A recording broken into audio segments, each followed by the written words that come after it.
vendredi 23 juin 2023.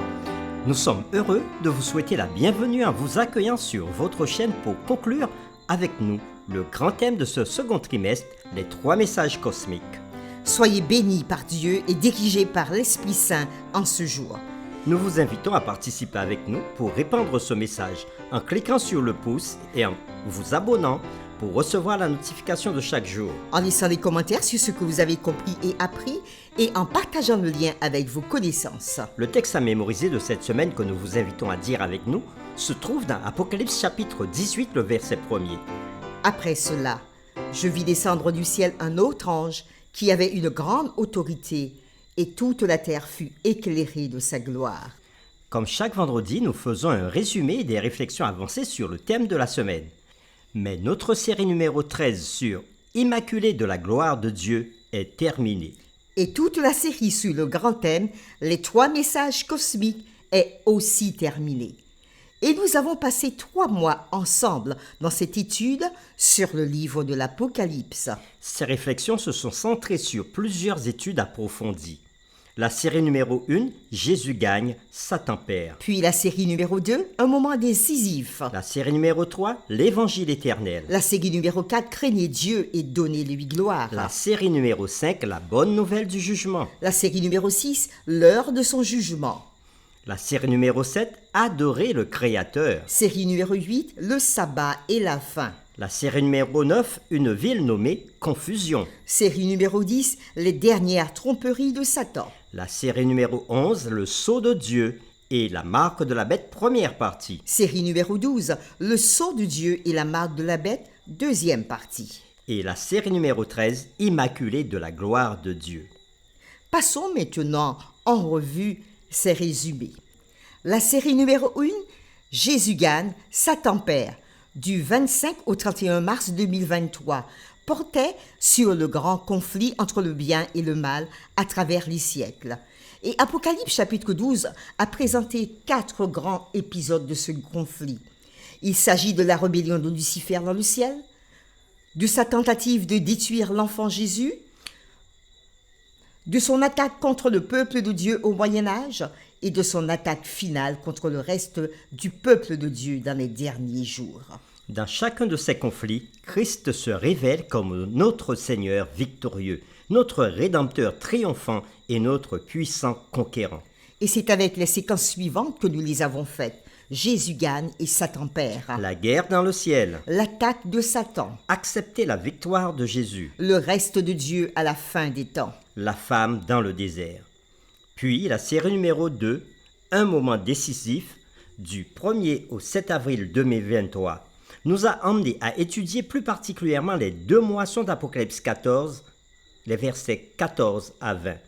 Il s'agit de la moisson de grains d'or recueillis dans le grenier de Dieu et de la vendange des grappes de la vigne de la terre foulées dans la coupe de sa colère. Et c'est avec les séquences suivantes que nous avons vu cette série. Un moment décisif. Des choix éternels. Le retour du Fils de l'homme. Le jugement céleste. La couronne de la victoire. Toute semence produit une moisson.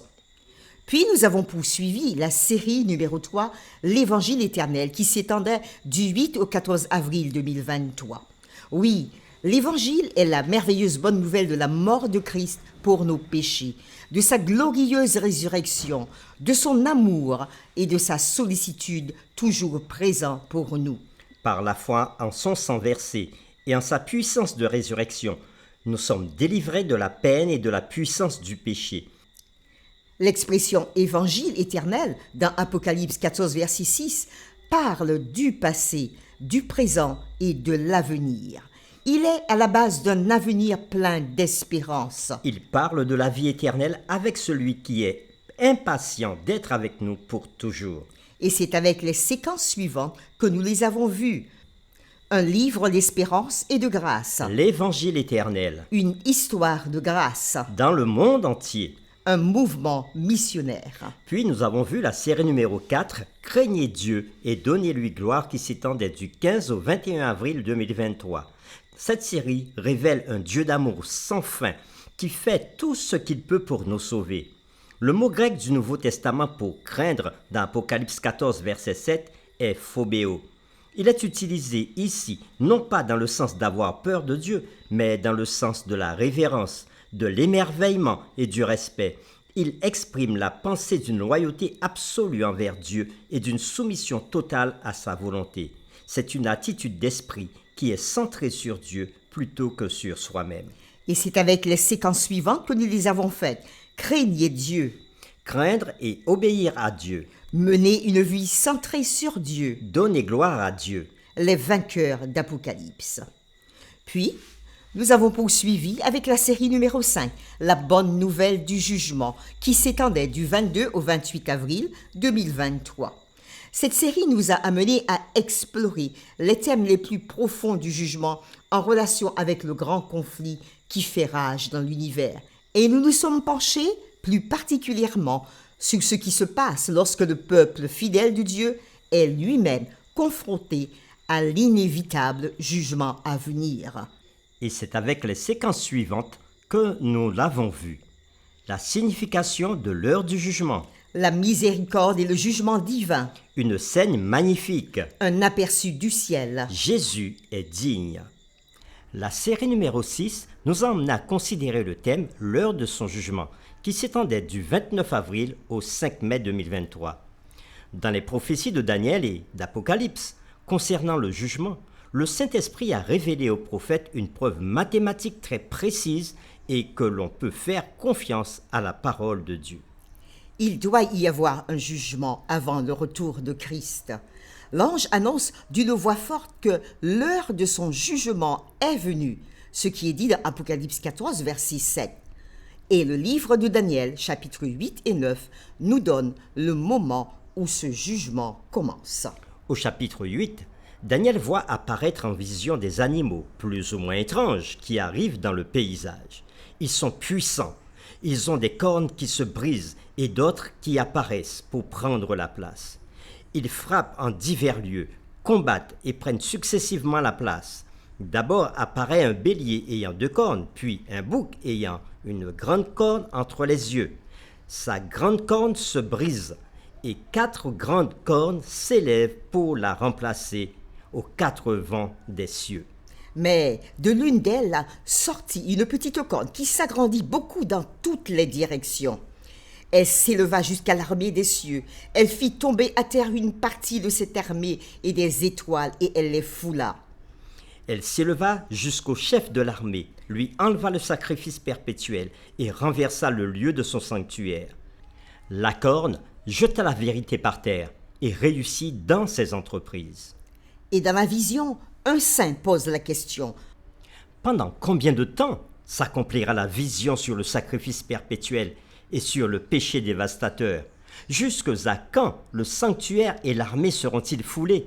Et l'ange répondit. 2300 soirs et matins, puis le sanctuaire sera purifié. Dans Daniel 8, Gabriel commence son explication de la prophétie des 2300 jours. Il nomme le bélier comme représentant les Mèdes et les Perses et le bouc comme représentant la Grèce. Bien qu'elle ne soit pas mentionnée comme les 2 puissances précédentes, l'entité suivante, la petite corne, est manifestement Rome, tel que nous pouvons le voir dans Daniel chapitre 8, verset 9, verset 23 et verset 24. Il dépeint ensuite une sorte de phase politico-religieuse de Rome qui jettera la vérité par terre et interférera avec le ministère céleste de Jésus. La purification du sanctuaire dans Daniel chapitre 8, verset 14, le point culminant du chapitre est la réponse de Dieu au défi des puissances terrestres et religieuses qui ont tenté d'usurper l'autorité de Dieu. À la fin du chapitre de Daniel 8, la vision concernant le bélier, le bouc et la petite corne avait été expliquée par l'ange, mais pas la purification du sanctuaire. L'ange Gabriel apparaît au chapitre 9 pour l'explication des 2300 soirs et matins qui représentent 2300 années selon le principe jour-année d'explication des prophéties. L'ange a emmené Daniel dans le courant du temps et lui a révélé la vérité sur son peuple, donc la restauration de Jérusalem et la construction du temple en 457 avant Jésus-Christ. Révélation sur un Messie à venir, dont le calcul des dates révèle le début de son ministère, l'an 31 avant Jésus-Christ, et de sa mort cruelle, l'an 34. Des événements directement liés à la purification du sanctuaire qui correspondent à la fin de la prophétie en 1844. En d'autres termes, la mort de Christ et le jugement sont inséparablement liés. Le jugement dont parlent les prophéties de la Bible a commencé en 1844. Et c'est avec les séquences suivantes que nous avons examiné certaines de ces preuves. La purification du sanctuaire, Les 2300 jours et les temps de la fin, l'instruction de l'ange à Daniel, le Messie retranché. l'année 1844. Puis nous avons poursuivi avec la série numéro 7, Adorer le Créateur, qui va du 6 mai au 12 mai 2023. Le Dieu de la création, dont la puissance impressionnante a créé cette planète et l'a remplie d'êtres vivants, est aussi un Dieu qui s'intéresse à chacun de nous. Le même Dieu libère sa puissance infinie pour vaincre les forces du mal qui luttent contre nous. Chacun d'entre nous adore quelque chose ou quelqu'un. La véritable adoration, l'adoration du Créateur, nous permet de découvrir le véritable but de la vie. Elle nous donne une raison de vivre et si nécessaire d'endurer des tribulations. Jésus en tant que Créateur est étroitement lié à Jésus en tant que Rédempteur. Dès que son rôle de créateur est diminué, comme le fait inévitablement la théorie de l'évolution, son rôle de rédempteur est également remis en question. Et la théorie de l'évolution détruit le fondement biblique de la croix. Ainsi, en appelant le monde à adorer le Créateur, des hommes et des femmes sont des témoignages vivants contre cette erreur. Et c'est avec les séquences suivantes que nous l'avons vu. Un compagnon dans les tribulations. Adorer le Créateur. Un Dieu qui est proche. L'Évangile, le jugement et la croix. Le Créateur sur la croix. La série numéro 8, le sabbat et la fin, qui s'étendait du 13 au 19 mai 2023. Dieu nous a donné le sabbat parce que notre monde a désespérément besoin du message rassurant de la création. Le message de Dieu dans les derniers jours est un message qui rappelle à l'humanité entière qu'elle doit adorer Christ en tant que créateur du ciel et de la terre. Et le sabbat est lié à la création. Le sabbat est aussi lié à la rédemption. C'est un symbole éternel de notre repos en Christ. C'est un signe particulier de loyauté envers le Créateur. De même, le jugement, les commandements de Dieu et l'adoration sont liés. Le jugement implique une responsabilité morale. Et en cette heure de crise de l'histoire de la terre, l'heure du jugement, Dieu nous appelle à prendre des décisions à la lumière de l'éternité. Et notre adhésion au sabbat du 7e jour démontre notre conviction que Jésus est digne d'être adoré en tant que créateur. En s'attaquant au sabbat, Satan remet en cause le cœur même de l'autorité de Dieu. Nous avons étudié comment le sabbat sera le point central d'une crise de la fin des temps concernant la loi d'amour. Et c'est avec les séquences suivantes que nous l'avons vu. Le jugement, la création et la responsabilité. Le sabbat et la création. Un mensonge pas si subtil. La création, le sabbat et la fin des temps. Le sabbat et le repos éternel. Puis, nous avons poursuivi avec la série numéro 9, une ville nommée Confusion, qui s'étendait du 20 au 26 mai 2023.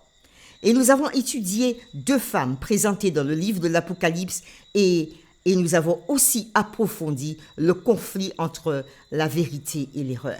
Dans Apocalypse 17, une annonce solennelle d'un ange est faite sur Babylone la Grande, identifiée aussi comme la grande prostituée et comme une femme vêtue de pourpre et d'écarlate. L'ange a annoncé qu'elle était tombée et qu'elle est jugée, car elle s'est livrée à l'impudicité avec les rois de la terre, et qu'elle a abreuvé toutes les nations et habitants de la terre de son vin et les a enivrés.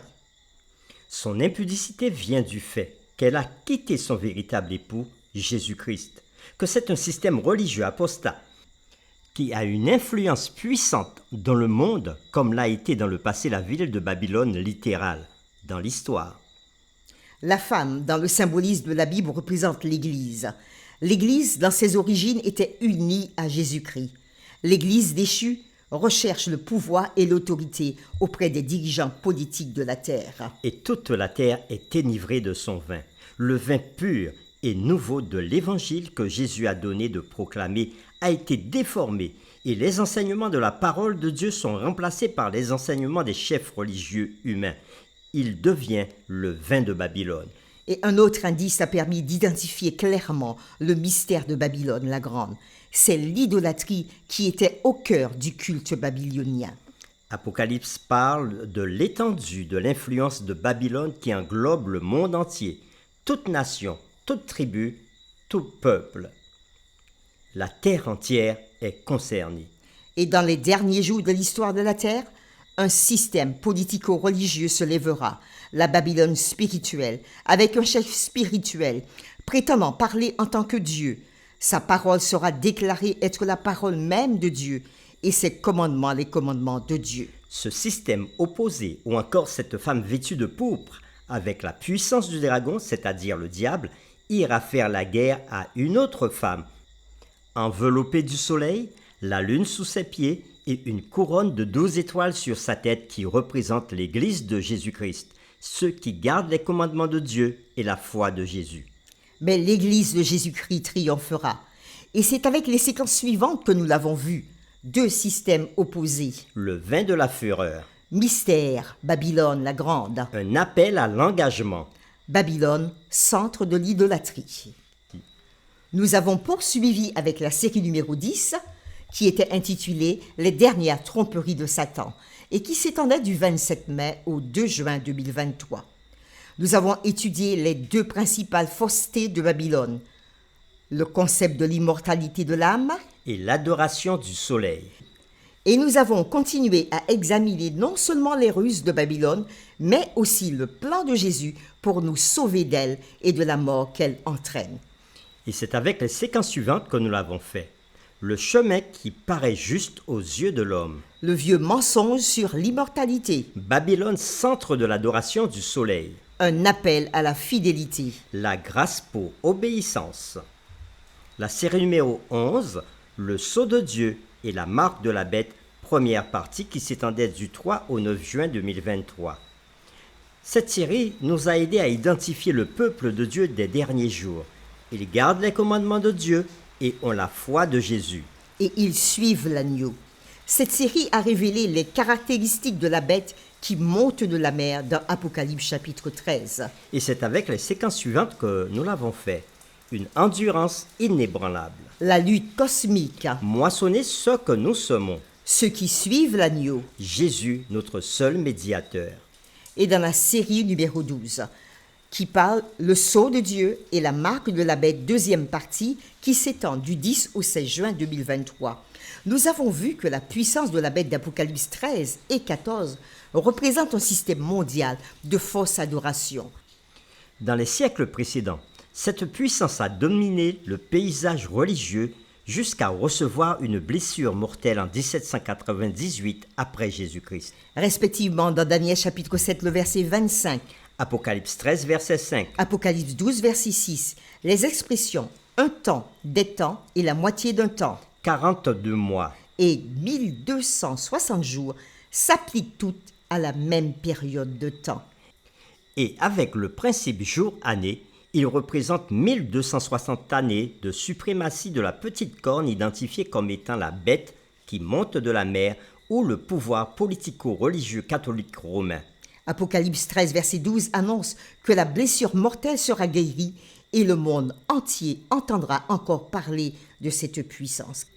Car l'apostasie s'étendra, dont parlait déjà l'apôtre Paul dans 2 Thessaloniciens, chapitre 2, les versets 3, 4, 9 à 12.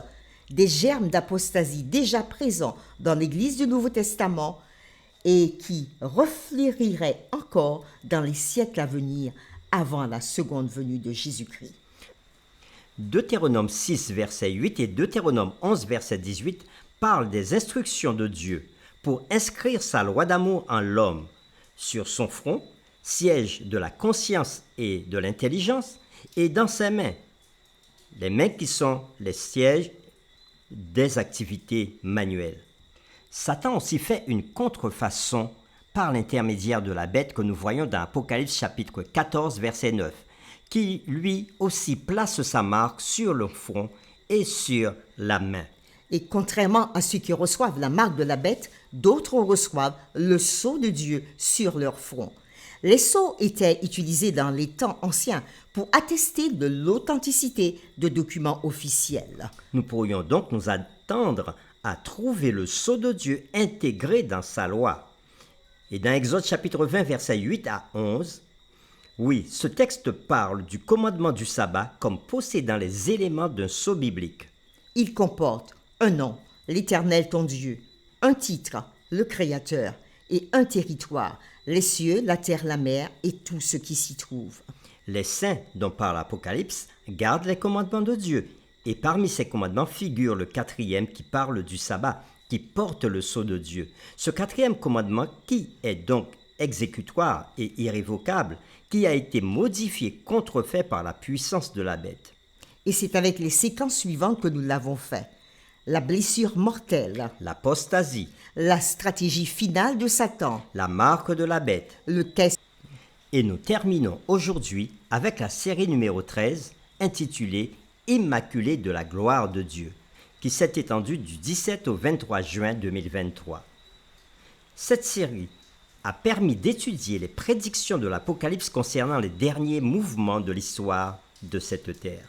Les séquences sont centrées sur la gloire de Dieu, qui est révélée dans son caractère d'amour, de miséricorde, de compassion, et qui sera révélée par son peuple à la fin des temps, pour éclairer ce monde obscurci par le péché. Les dernières luttes finales de Satan et le retour triomphant de Jésus-Christ, leur sauveur. Leur sauveur Jésus-Christ, qui est l'agneau immolé sans qui rien ne peut être possible. Et c'est avec les séquences suivantes que nous les avons vues. Préparation à la crise finale. Connaître la vérité. La réforme se poursuit. La gloire de Dieu remplit la terre. L'agneau immolé. Ce grand thème, les 3 messages cosmiques, est terminé. Nous vous invitons à revisiter ces séries sur votre chaîne L'Aventure dans la Parole. Et nos encouragements pour vous et pour nous, soyons forts et fidèles par la foi. Gardons les regards fixés sur Jésus. Lui qui nous défend, il est notre roi victorieux. Il est l'agneau immolé pour tous les habitants de la terre. Le livre de l'Apocalypse a révélé la gloire et l'adoration à Dieu, à Jésus-Christ et au Saint-Esprit qui connaît les profondeurs de notre être et nos motivations, qui pourvoit aux besoins de ses enfants jusqu'à son retour. Le livre de l'Apocalypse est là pour nous rassurer que la lutte se terminera, que le péché disparaîtra, que la gloire de Dieu resplendira partout dans l'univers.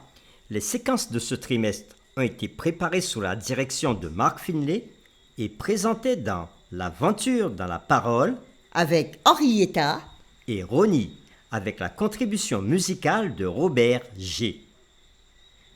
Nous vous convions à nous retrouver pour le 3e trimestre 2023 qui concerne les mois de juillet, août, septembre 2023 autour du thème L'Épître aux Éphésiens. Sur ce, nous vous invitons à vous joindre à nous dans la prière. Seigneur, tu es digne de recevoir la gloire, l'honneur, la louange, l'action de grâce. C'est toi qui as créé toutes choses. C'est toi qui diriges toutes choses et c'est en toi que nous avons le mouvement et l'être. Nous voulons te remercier, Seigneur, pour ces différents thèmes que nous avons abordés tout au long de ce trimestre et la façon dont nous avons pu les aborder pour comprendre un peu mieux le message des 3 anges contenu dans le livre de l'Apocalypse. Nous prions, Seigneur, pour que tu bénisses cette étude et que l'influence de ta parole sur nos cœurs porte du fruit en abondance. Nous t'avons prié au nom de Jésus. Amen.